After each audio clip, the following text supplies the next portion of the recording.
allaha u naxariistay madaxweyne ku-xigeenkii jamhuuriyadda dimuqraadiga soomaaliya sareeya guud maxamed cali samatar ayaa laga hayaa ciidankii sheegan jiray libaaxa geeska afrika bisad ayaan ka soo saarnay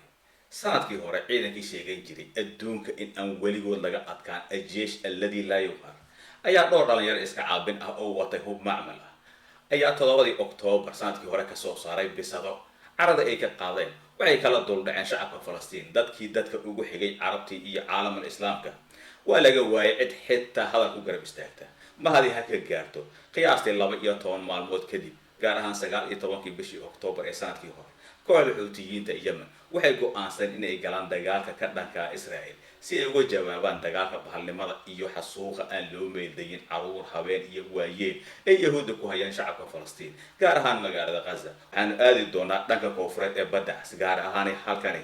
horteena ka muuqata waa Yemen kooxda Xuutiyiinta ayaa maamula dhammaan waqooyi galbeed ee dalkaasi masaafada u dhaxaysa dhulka ay Xuutiyiinta ka taliyaan iyo dhulka Falastiiniyiinta ee Yahuudda xoog ku haysata ayaa ah qiyaastii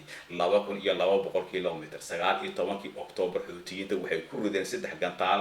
nooca loo yaqaan cruise missile waxayna u direen 8 diyaaradood ee nooca isnidaaminta aan duuliyaha lahayn waxay u sii socdeen dhanka waqooyi ee badda iyaga oo ku sii jeeda bartilmaameedyada Yahuudda ee dhulka Falastiiniyiinta xoog ku haysta nasiib daro xilliga ay ku ridayeen gantaalada 2 maalmood ka hor waxa waqooyiga badda soo gaaray markab loo yaqaan USS Cornell ee ciidamada badda Mareykanka kaasi oo u suurta gashay in uu soo rido gantaalada iyo diyaaradaha aan duuliyaha lahayn ka hor inta aysan gaarin hadafkooda ayaa waxay ka dambeeyay ilaa dabayaaqadii bishii Oktoobar waxay weerarada Xuutiyiinta ku sii socdeen si isdaba joog ah waxayna adeegsadeen tiro aad u badan gantaalada ridada dhexe lagu magacaabo burkantari iyo diyaaradaha aan duuliyaha lahayn waatan ku qasabtay ciidamada Yahuudda markii ugu horeysay inay howlgeliyaan nidaamka Arrow 3 ee difaaca gantaalada ridada dheer waxaana u suurta gashay inay ku soo ridaan gantaalada si isdaba joog ugu socday bartilmaameedyada Yahuudda iyagoo qayb ka mid ahna ay soo rideen maraakiibta badda Mareykanka ee ku sugan baddaas haddii aan mar kale ku noqono qariitada oo aan u tagno dhulka ay Xuutiyiinta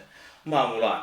ee waqooyi galbeed ee dalkaasi Yemen waxaan ogaan doonaa inay haystaan faa'iido istiraatiijiyadeed oo aad muhiim u ah taasi oo ah u dhawaashaha marin biyoodka Baabil Mandab oo isku xira badweynta Hindiya iyo baddaas iyo kanaal Suezka Masar sida aan aragno balac marin biyoodka waa 30 kilomitir si kastaba ha ahaatee toddobaadyo kadib markii ay bilaabeen weeraradoodii ugu horeeyay ee ka dhanka ah Yahuudda Xuutiyiinta waxay go'aansan inay bedelaan istiraatiijiyadoodii weerar waxayna bilaabeen bartamihii bishii November inay weeraraan maraakiibta ganacsi ee ka fog marin biyoodka Baabil Mandab sidoo kale iyaga oo u dhow albaabka badda oo ay haystaan hubka noocyadiisa kala duwan oo aad u badan oo ay ka mid yihiin gantaalada lidka maraakiibta iyo diyaaradaha aan duuliyaha lahayn oo aad u tiro badan waxay awood u leeyihiin in si fudud ku gaaraan markab kasta oo ka durugsan marin biyoodka haddii gantaal ku dhufan lahaayeen ama ay ku fuuli lahaayeen doomanka yaryar ama dusha ay ugu soo degi lahaayeen ayagoo isticmaalaya diyaaradaha helikabtarta ah sababtaasi awgeed waxay ku dhawaaqeen inay bartilmaameysanayaan maraakiibta ganacsiga ee ku xiran Israa'iil iyagoo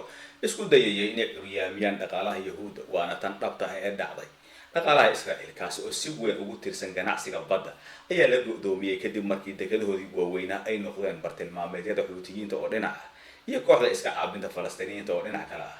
tanina waa tan keentay inay ka baqaan shirkadaha waaweyn ee maraakiibta inay ku dhawaadaan ama ay ku xirtaan inta badan dekedaha Israa'iil gaar ahaan dekeda Elad oo ku taala badda iyo dekeda Ashqalaan oo ku taala badda Mediterranean oo aad ugu dhow xuduudda marinka Gaza si kastaba ha ahaatee maraakiibta ay Xuutiyiinta weerareen ee xiriirka la Yahuudda ama ku sii jeeda waxay gaarayeen tiradooda sida laga soo xigtay taliska dhexe ee Mareykanka kaasi oo kormeeraya howlgallada military ee bariga dhexe boqolaal weerar inta u dhaxaysay 19 November ilaa 31 July 2024 alikana ma aysan saameyn kaliya Yahuudda laakiin sidoo kale waxay saameyn ku yeesheen dhammaan dhaqaalaha adduunka badda waxay sababtay xaalad cabsi ah oo saameysay silsiladaha sayda caalamka oo dhan waxayna ka shaqaysay qalqalkii ugu weynaa ee ganacsiga caalamiga ah iyo maraakiibta tan iyo maalmihii cudurkii corona ma garanay inaad ogtahay iyo in kale laakiin gaadiidka ganacsiga adduunka ugu muhiimsan waa maraakiibta badda qiyaastii 90% ganacsiga adduunka ayaa isaga goosha dhinaca badda